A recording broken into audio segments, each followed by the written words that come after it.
The DNA Nightmare, a cautionary tale of patience.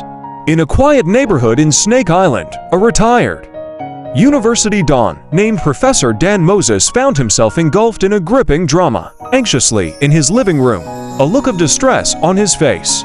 Professor Dan Moses, a father of 5, received shocking news after secretly conducting DNA tests on his children. Professor Dan Moses reading the DNA results with a horrified expression. The results were negative for all his children, leading to a devastating chain of events. Prof Dan confronting his children, yelling and beating them mercilessly. In a fit of rage, he disowned his own children, casting them out of his home. Prof Dan, returning from the market, finding the house empty and confronting her husband.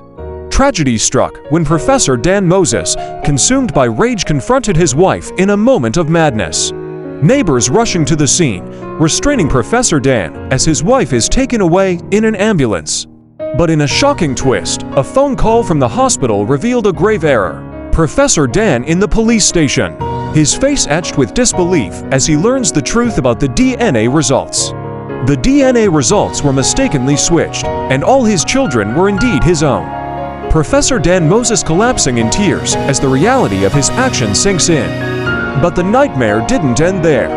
Prof Dan waking up in a cold sweat, realizing it was all just a dream.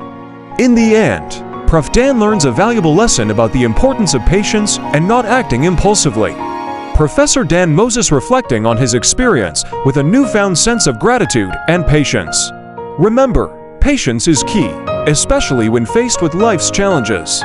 Subscribe for more inspiring stories.